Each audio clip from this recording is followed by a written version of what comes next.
What's going on, everybody? Eric Lindquist at Stokastic here on the Odd Shopper channel, coming to you with another edition of Lindy's Leans, Likes, and Locks MLB edition. Hit that like button, subscribe button, notification bell. Goes a long way for me on this video, goes a long way for you, because then you become a prize whenever great betting content is going live here at our little neck of the YouTube woods. What a smash Wednesday was. Absolute crush, not just on this video, but in the premium Discord, it got even better, because in addition to the two locks being absolute smashes, the Los Angeles Angels, it got a little bit hairy there for a second. They were up 4-1. Get the W, 4-3 for us on the money line. But Tampa Bay minus 1.5 gets through super easy. Texas minus 1.5 ended up a unit on that one as well. Back Jacob deGrom in that spot. But the real kicker of the entire day was Shohei Ohtani getting up to 111 pitches in order to get the over of 7.5 strikeouts. For us, a lot of people paired that with the Los Angeles money line in the premium Discord. Smash all the way across. Oh, and did I mention 2 of the 3 home run calls that I had? I picked 3 Tampa Bay Rays, and the 2 ones with the longest odds, Wander Franco plus 800 and Harold Ramirez plus 800, both came to fruition. So it can't get a whole lot better than that. I don't know if I have a better day the rest of the... Actually, you know what? Don't even want to jinx it, because again, those are beautiful things, and you can sign up for that premium Discord down below using promo code Lindy to get half off your first week. Whew. Hopefully everybody in the premium Discord can back me up that that happened. You can follow me on Twitter at Eric Lindquist, where I post my card from time to time too. Probably need to do a recap of this one for sure, but need to recap this for you. Bet365, it's available in 4 great states: Colorado, New Jersey, Ohio, and Virginia. If you live in one of those 4 states, good for you. You're going to get an amazing deal here just by depositing $10 or more in the link below. You click on that link to Bet365, reputable sportsbook coming into America here now. You bet $1, just $1 on anything. You're going to get $200 in bet credits right from the get-go. If you have a gambling problem, please call 1-800-GAMBLER, and you have to be 21 and over to take advantage of this offer. All right, I'm going to try to run it back. I doubt I have as much on the card as what I had on this lovely little Wednesday, but Thursday, just 6 games now as 4. Yes, 4 of them have been postponed already. Wild weather up there in the Northeast, so hopefully everybody stays safe there. Don't get, April showers bring Mayflowers, and Mayflowers bring pilgrims. That's what I was told in elementary school. I think they lied. But either way, let's get to the picks, shall we? I'm in a great mood. Our day begins with 2 guys that didn't exactly impress in their opener. It's Chris Sale on the mound. The once very, very well-touted Chris Sale, and for good reasons. That slider's ridiculous. Going up against Spencer Turnbull, who has never been heralded as much of anything. He got completely shellacked around, and I think when you're comparing the two in terms of pitch mix and everything else, as far as who was more likely to get blown up, it's no surprise Spencer Turnbull would be the guy who just got completely shelled against Tampa Bay. It was a great pitcher's park, though. Didn't really look like he had much of anything. It was a little strange to me that he was opening day starter, but you know what? That's a conversation for a different day. We've got Chris Sale. This is the guy that I really want to be breaking down, because I know he's got the name recognition behind him. I think he's going to be okay going forward. That Baltimore lineup that he was facing, I think they're going to be potent and get a hold of a lot of people there. You saw Hayes go yard. You saw Cedric Mullins go yard, left on left. Some weird stuff there, just 74 pitches, but we saw the Ks, 6 Ks through the 3 innings. I think he's going to be all right. The velocity looks identical on the slider. It's about half a mile per hour down on the fastball from last year. Got very limited sample from last year, so we're paying attention to some very, very narrow margins. And earlier in the season, before pitchers have really gotten their work in, you're going to see that velocity down just small ticks. So I'm not ringing any alarm bells with Chris Sale. And oh, did I mention he gets a Detroit Tigers matchup? That's useful. I do think the Tigers are going to be better long-term against lefties, just with some of the profiles of their hitters. Not just Javi Baez, Riley Green, a lefty who can actually hit some lefties as well. You're going to see Javi Baez, of course, kind of get a bump there, just career numbers, even though he's hitting under 100 now through a very limited sample size that we have so far. But I just want to throw out that under 100 is not good in baseball. So Boston, just minus 155 to back Chris Sale, as opposed to Spencer Turnbull, who I have never believed in, has absolutely nothing in the tank. Apologize to him and his family. I think this is a like from the get-go. Boston money line, make it a parlay piece. We'll take a look at props tomorrow. Nothing available on this one yet. Maybe pairing this similar to the Ohtani one, where you can get those strikeouts to come along for the ride. We head to a very interesting pitching matchup here in Chicago, going to the south side of Chicago. is the baddest man in town. Leroy Brown? Anyone?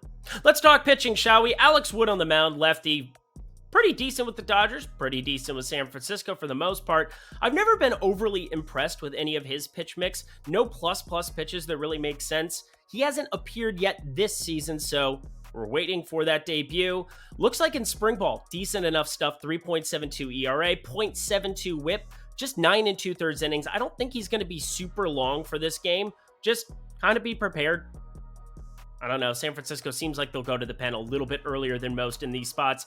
And Lance Lynn on the other side of this one, I said we didn't know what we would get in his debut coming off of a very terrible beginning, coming off of injury, that first half of 2022. Second half looked really good, got to be nails towards the end of that season, and then a tough Houston matchup, but he performed okay, I would say. 5 2/3, 2 earned. Velocity was there. That was the main concern I had, because when that velocity dipped, he got shelled. Primarily a fastball thrower, so when that goes away, the bats come out to play. We'll put it that way. What do you say? Hey, I just may. Lots of lefties that we get in the San Francisco lineup, so I want to give them a shout out between Jock Peterson, Michael Conforto, Mike Yastrzemski sometimes.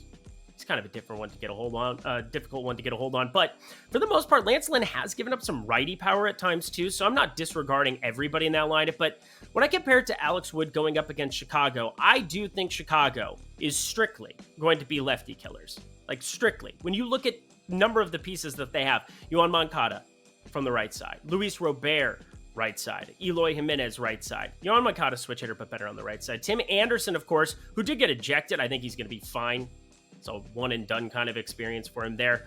I think that lineup's going to profile a lot better against lefties. So if I went on a side of this one, I'd be looking at Chicago. But overall, because I don't think Wood's going to be long for this game in a bullpen situation does intrigue me, I'm leaning on the under of 8 here. I haven't bet it yet. Hopefully we can get a little bit better number. I'm also checking the weather. It was pretty darn windy there yesterday, that being Wednesday or the day that I'm recording this. Whatever, that doesn't matter. What matters is what happens on Thursday. Need to see the weather before I pull the trigger here. If you want to know if it ends up on my betting card, hit me up at Eric Lindquist on Twitter. Another Toronto Blue Jays versus Kansas City spot that we have in this one, and one of these pitchers is not like the other. We have Kevin Gausman on the mound here for Toronto going up against Jordan Lyles. And Kevin Gausman, I would say, got a little bit unlucky if you watched that game. Seemed as though he was going to go really, really deep there. Didn't necessarily happen. He ended up having a Matt Chapman error, which is not something that generally happens with Matt Chapman. One of the more sure-handed third basemen. Ended up getting three runs on the card. None of them earned, though. Want to throw that out there because he pitched really, really well. 90 pitches, 11 ground balls. Velocity was there right from the get-go. So Kevin Gausman, shout him out. Kansas City, not a plus lineup overall. We did target, the likes of Jose Barrios successfully, but that's Jose Barrios. I just want to say, good times. As for Jordan Lyles on the other side, the former Baltimore Oriole, the former Texas Ranger, what happened there? 9 fly balls, because again, he's mainly a fly ball pitcher, but nothing really happened to him in that first outing against Minnesota. 5 1/3, gave up 1 earned, ended up taking the loss, but a little bit unlucky in that regard. But I don't think the books got fooled by anything that's happening there, because you're seeing Toronto as a major minus money favorite here. Rightfully so. The better bullpen, the better lineup, the way better starting pitcher going forward. And Jordan Lyles has shown the ability from time to time to be successful in spurts. But overall, we saw an 18.6% K percentage last year, a 4.94 expected ERA. He only had a 4.42 ERA, so I'm actually expecting regression on that number. I've got him closer to a 5 expected ERA guy for this season. Zips and Steamer, kind of in alignment with it. So if I went anywhere here, I would actually be going Kansas City plus 1.5. What are you talking about, Eric? You just said that you like the other guy. Because value is a thing. If I had to do anything here, I would be going to the Kansas City side because the number reflects something incorrectly. We're talking about early season baseball. Kevin Gausman on the road. You have Kansas City here in a spot where this lineup, they're serviceable enough. And Jordan Lyles, maybe he's made improvements, but even still, I don't see him going beyond 80 pitches. So I got to tell you, early season MLB, you got to be paying so much attention to what is the number attached to it, because we don't know what we don't know. If that made any sense. I hope it did. Whatever, it's a lean. I haven't even bet it yet. I just got emotional. We're going to go to the next game after a lovely word from our sponsor. Hello, picture of me I hate so much. Bet365, though, I love them, and why? Because they are just putting money into your pockets if you live in one of these 4 states: Colorado, New Jersey, Ohio, or Virginia. You sign up in the video description box below by clicking on that link. You bet just $1 on anything when you deposit $10. So deposit 10, bet $1 on anything that I recommend here, and you're going to get $200 in bonus bets. That is as good as it possibly gets in any kind of a sportsbook offer. I've never really seen anything like this. For them to just, you bet $1, you're getting a plus 20,000 return. That is just insane kind of stuff. That would be like betting Chris Kirk at the Masters. Hey, you want to bet $1 on Chris Kirk at the Masters? Have at it, but get this offer, get these bonus bets into your pocket right now. If you're in Colorado, New Jersey, Virginia, or Ohio, please take advantage of that. If you have a gambling problem, please call 1-800-GAMBLER, and it's only if you're 21 and over that you can take advantage of this offer. Alrighty, y'all, halfway point. Let's get back to the picks. Not a lot of excitement on the card as of yet, but fireworks start right here. We're heading to Coors Field, Washington Nationals, heading to Colorado, and you're probably telling yourself, these aren't 2 very good lineups. Why is there a 10.5 total? Well, because Coors Field is straight up bonkers. The best ballpark in all of baseball for offense for a multitude of reasons. 1, larger ballpark dimensions. 2, you're at altitude. The ball flies further. 3, again, 1 and 2 combined together, and pitchers can't spin the ball as much. And there's lots of other things. A humidor is in play there, but it hasn't muted runs enough. So just throwing it out there. The one thing I'm also paying attention to is weather in Colorado. It is April 6th that we're talking about here. Wanted to pay attention to that for you. Looks like the high is going to be 48 degrees. A little bit chilly in Colorado, but no wind really to speak of here. So there's at least that. But it's an afternoon game. So 48 then is a little bit different than 48 at night. It won't be as miserable if you're out on the field, if you're in attendance, things of that nature. But what I'm paying attention to is just the fact that it's not going to be like 30 and frozen out there. You know, you ever hit a 4-iron off the cold, hard ground? Just me? I'm the golfer here. Well, whatever. Let's talk the actual pitchers here as we break this down. But keep in mind, runs, kind of the theme of it. You got on one side of it, Josiah Gray. He's a guy who's had some strikeout promise from time to time for Washington. They were really hoping that he would pan out. It hasn't really happened here for the 25-year-old. I'm hoping it does at some point. 24.8% K percentage in 2021, his debut season, down to 23.7% last year. And then in this first outing, not much to mine out of it. He got lit up. He's going to get lit up a lot, I think, this year and give up a lot of barrels. But an 18.2% K rate, really nothing to mine out of that. Simply paying attention to that launch angle, though. And I think this is where Coors Field can get a little wonky for him. He's averaged a 22 and a 19.7 degree launch angle. I really look at trying to back some ground ball pitchers on the road when it's Washington here. You do see the Colorado staff, and talked about it in San Diego here for Kyle Freeland on the other side. These home road splits are just ridiculous for a lot of these pitchers. Herman Marquez, whomever. Kyle Freeland is no different. In 2022, he had a 6 ERA at home, a 3.08 on the road. That is a ridiculous difference. He had a 303 batting average going up against him at home, a 524 slugging against him at home. On the road, 257 and 383 in those categories. I'm telling you, it's not fun to be a pitcher up at altitude here in Colorado. You're going to see that in the PCL and AAA as we break down pitchers later into the season as they start to make their debuts, where you don't exactly know how good they're going to be because, again, when you're pitching in Reno or Albuquerque, 5,000 plus, 6,000 plus, 7,000 plus feet in the air, going to be tough to be a major league pitcher or a AAA pitcher in those instances. So Kyle Freeland not looking great here, even against this Washington team that doesn't have a lot of ammunition, but they have just enough, and they have enough speed on the base paths, which is something we're definitely going to be factoring in more and more as the season goes on, and as these rules have surely impacted stealing from the get-go, basically. So Washington, enough speed on the base paths, and then Colorado going up against Josiah Gray, who really has nothing in the arsenal that really throws me off. The curveball he threw the most in that first outing. If he goes out and throws the curveball the most at altitude, he's going to run into a lot of bats here. So I think runs galore occur here. I thought about locking this one, but there's one play I like just a little bit more on today's card. So I'm calling it a like on the over of 10.5 here. Kind of proceeding with caution. First time here in Colorado, but I think you're going to realize very, very quickly, these totals, they show up for a reason. To the premier matchup on the card in terms of starting pitching, Blake Snell, lefty, former Cy Young winner in Tampa. Hasn't been as good in San Diego, just a fact. Going up against Spencer Strider, who absolutely came onto the scene last year. No doubt about it. He's an absolute stud. But I'm paying attention to Blake Snell here the most because I wasn't super enthused about him in that opening start. I think he probably got a little bit unlucky. 4 1/3 innings. He's always been one of those guys who just racks up more pitches than it seems he should, but he did limit the walks, just one of them. Racked up 9 Ks in the process.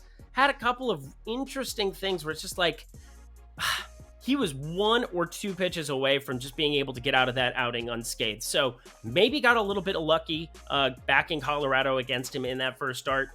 But hey, I'll take it.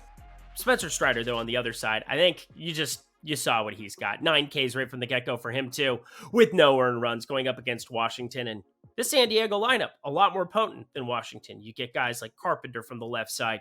You get Jake Cronenworth from the left side.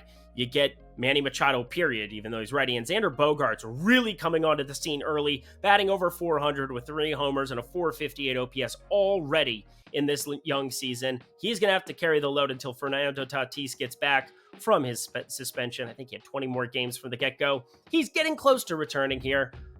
2 weeks away? Just over 2 weeks away? That'll be a fun debut for sure.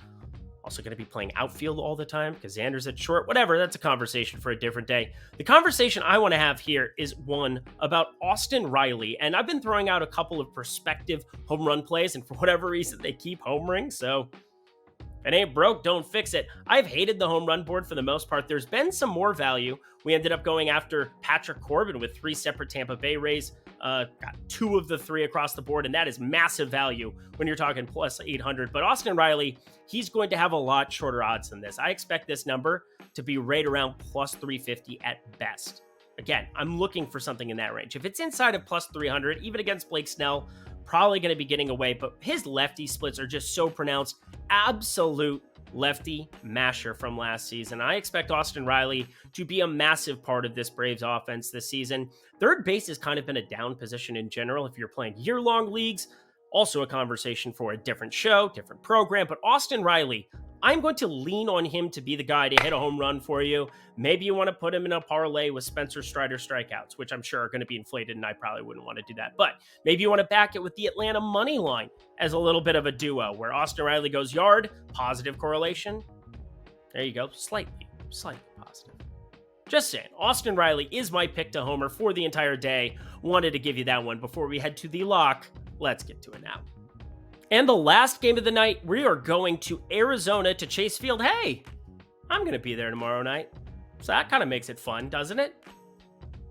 Makes it fun for me. Dustin May going to be on the bump going up against Merrill Kelly here. Merrill, he's very good. Similar to the Merrill Streep, the GOAT. I mean, Merrill Kelly is not the GOAT by any means, but Merrill Kelly treated us very nicely last year. Had a little bit of a tough outing there in that first spot against the Dodgers. Just 74 pitches, 3 hits.